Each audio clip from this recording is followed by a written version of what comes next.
Good morning students of class 11। बेटा आज हम आपको जीव विज्ञान से जंतु ऊतक जो बता रहे हैं उसमें विशिष्ट उपकला ऊतक में ग्रंथिल इपिथेलियम ऊतक के विषय में बताएंगे, जिसे आप इंग्लिश में ग्लैंडुलर इपिथेलियम कहते हैं।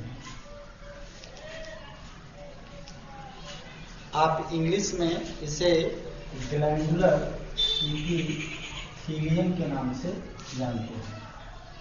इस ग्लैंडुलर इपिथेलियम के विषय में आपको बताया जाएगा। आप इसके पूर्व उपकला ऊतक के और भी प्रकार पढ़ चुके हैं। बेटा ये जो ग्लैंडुलर इपिथेलियम होती है या ग्रंथिल इपिथेलियम होती है, यह शरीर में पाई जाने वाली विभिन्न प्रकार की ग्रंथियां आपके इसी प्रकार की उपकला की बनी होती है। जो इनकी कोशिकाएं होती हैं वो स्रावी होती हैं। इसकी कोशिकाएं स्तंभाकार होती हैं, जैसे लार की ग्रंथियां, जठर की ग्रंथियां, श्वेत ग्रंथियां, यह इसी प्रकार के एग्जाम्पल हैं। ये एक कोशिकीय और बहुकोशिकीय दोनों प्रकार की हो सकती है। आपका यह जो ग्लैंडुलर इपिथेलियम है एक कोशिकीय भी हो सकता है, बहुकोशिकीय भी हो सकता है। नासा मार्ग आपका हुआ, श्वसन मार्ग हुआ, आहार नाल की गुहा हुई, और एक कोशिका, यह सब एक कोश की ग्रंथियों से ज्यादातर भरी हुई है। इसमें ज्यादातर एक कोश की ग्रंथियां पाई जाती हैं और यह श्लेष्म आदि का श्रावण करती हैं। और इन कोशिकाओं को ग्लोबुलेट सेल भी कहा जाता है। इन्हें आप ग्लोबुलेट सेल के नाम से भी जानते हैं। यह जो बहुकोशिकीय ग्रंथियां हैं, ये तो अभी एक कोश की ग्रंथि के विषय की बात हुई। बहुकोश की ग्रंथियां अनेक प्रकार की ग्रंथिल कोशिकाओं से मिलकर के बनी होती है। संरचना और आकार के आधार पर यह आपके निम्न प्रकार की हो सकती हैं, जैसे कूपिका युक्त ग्रंथि। आपका ग्लैंडुलर में पहला क्या हो सकता है? बहुकोशिकीय में कूपिका युक्त।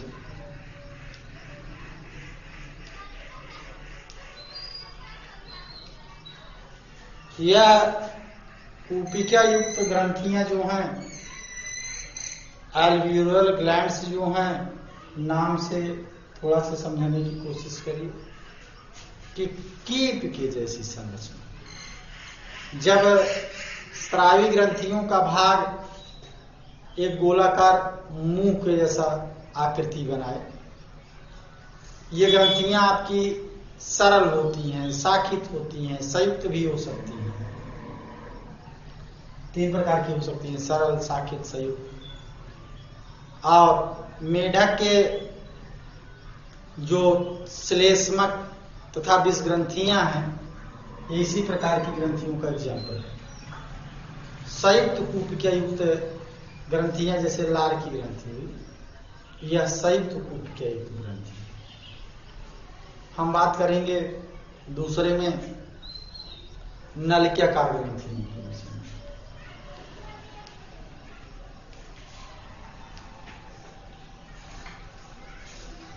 नलिकाकार ग्रंथि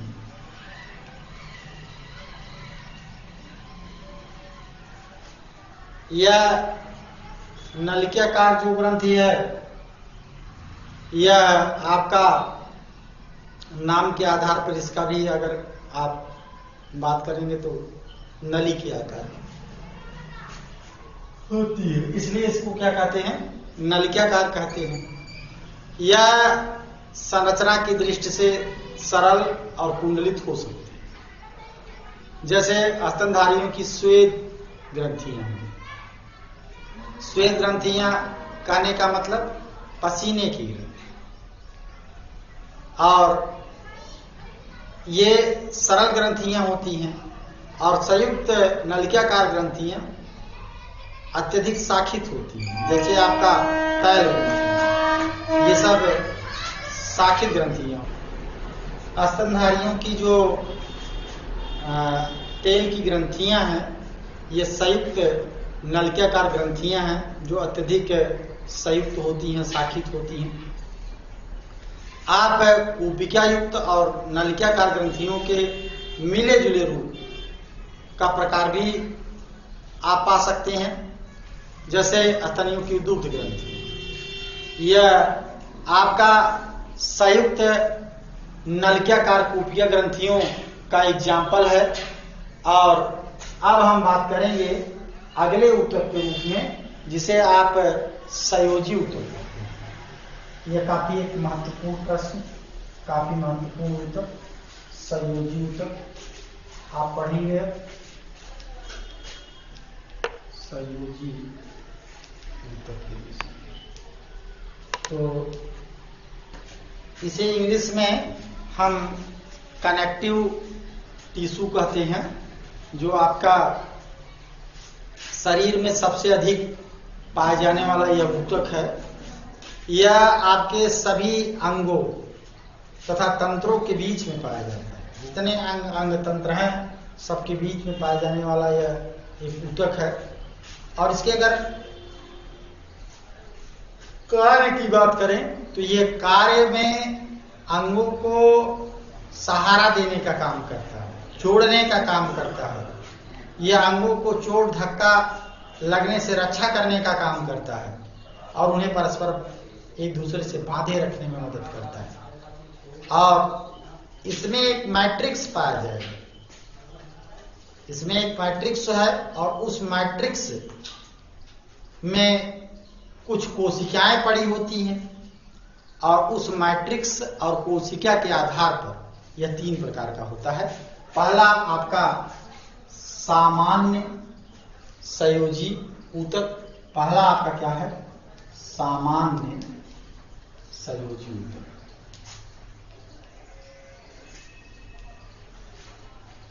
दूसरा आपका है कि कंकालीय संयोजी ऊतक या कंकाल संयोजी ऊतक।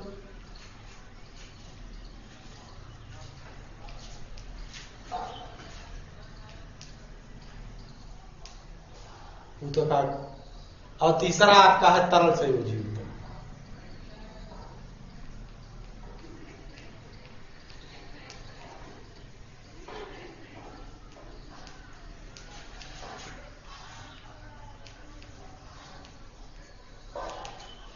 तो ये संयोजी ऊतक के प्रकार हुए उनके मैट्रिक्स और उनकी कोशिकाओं के आधार पर। तो बेटा इस सामान्य संयोजी ऊतक के विषय में आप सुनिए। यह जो सामान्य संयोजी ऊतक है, इस ऊतक का मैट्रिक्स अर्ध तरल, चिपचिपा, जेली के जैसा और पारदर्शी पदार्थ का बना होता है। मैट्रिक्स में उपस्थित जो कोशिकाएं हैं, तंतु हैं, या तंतुओं के प्रकार के आधार पर, अब कैसी कोशिका है, कैसा तंतु है, उसके प्रकार के आधार पर हम इसे निम्न समूह में बांटते हैं। नंबर पहला इसका होगा अंतराली संयोजी ऊतक। इसका पहला नंबर सामान्य संयोजी ऊतक का क्या होगा? अंतराली संयोजी ऊतक। यह आपका पहला बताया जाएगा, अंतराली संयोजी ऊतक। तो अब यहां से पहला, दूसरा, तीसरा जो बनेगा इसका, वो उन बातों को हम आपको नेक्स्ट वीडियो में बताएंगे। तब तक के लिए धन्यवाद।